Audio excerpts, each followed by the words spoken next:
Now, we are right in the thick of a plant-based meat revolution. Concerns about sustainability, animal welfare and their own health are driving a global shift towards meat substitutes. Yes, a study by Nielsen found that global sales of plant-based meat products grew 20% in the year to June 2018, reaching $3.3 billion. The market for alternative meat could reach $140 billion in the next 10 years. That's according to Barclays, grabbing a 10% share of the $1.4 trillion world meat market. And this year's standout blockbuster US stock market listing has been Beyond Meat. Its shares are up more than 600% from its debut in May. Well, one UK company is hoping to take on Beyond Meat and other rivals such as Impossible Foods. It's called the Meatless Farm company and it launched in the US just last month. And we've got Morten Toft Bech with us, who is the founder of the Meatless Farm company. Good morning. Hi, morning. And you've brought in some examples of your products which are on sale in the UK in various supermarkets. So talk us through it. How did this all begin?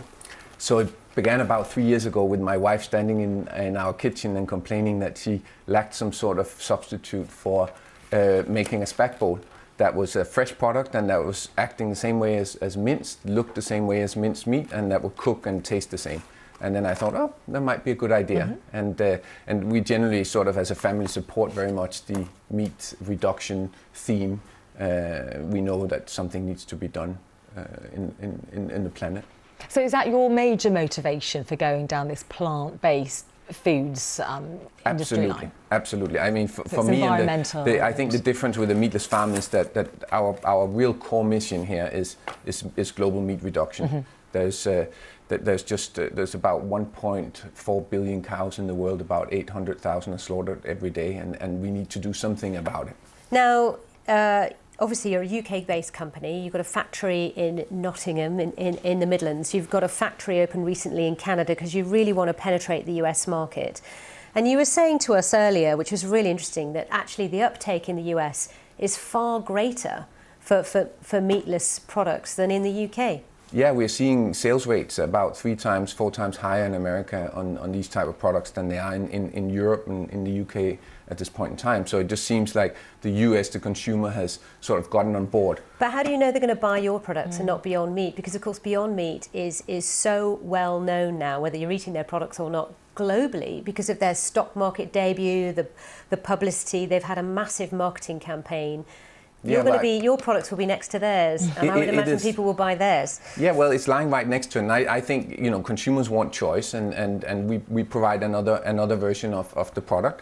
And at the end of the day, it's such a big market, as you said in your intro. There's a huge demand for this, and the volumes of traditional beef products is enormous. So therefore, if we just take, I think we're about 2-3% of the market share at the moment, and when that grows, there's a massive potential for more players. So obviously lots of eyes on the US as well, but where else globally are you looking to expand? So we're looking into China. We believe that there's a great potential in Asia. We've also already launched in the Middle East, and we're obviously looking to mainland Europe as well.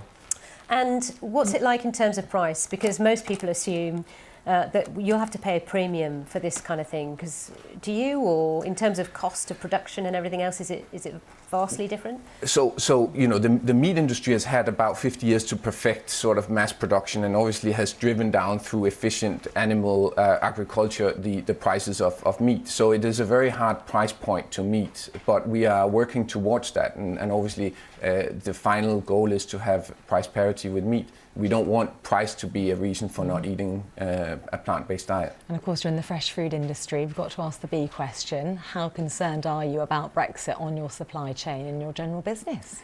So I'm concerned. I try to focus more on the bigger picture of basically meat reduction and helping the planet. But obviously I have to be realistic as a business in the UK manufacturing that there are certain risk factors at the moment. So we put procedures in place to mitigate those risks, but you can't stockpile, can you? I mean, this is a fresh product. It is, yeah. So what 14-day shelf life? That's correct, yeah, 14 days. So as a fresh product, we can do certain things. We can freeze parts of it. But what we have done is we stockpile ingredients instead. So we can sort of, at least we're not going to have a problem with the supply. Well, we'll keep an eye on you. Yeah. Something else that you were told us earlier, I know we're running out of time, is that banks have been in touch about whether you want to list on financial markets or what have you. They're very sexy right now, these kind of companies. Yeah, they are. We try to keep our feet on the ground and just sort of make a nice, tasty product. Well, thanks for coming in. It's been good to hear your story. Yeah, lovely to talk to you. Now, in a moment, we're going to look at other stories that are making the headlines in business. But first, this is how you get in touch with us.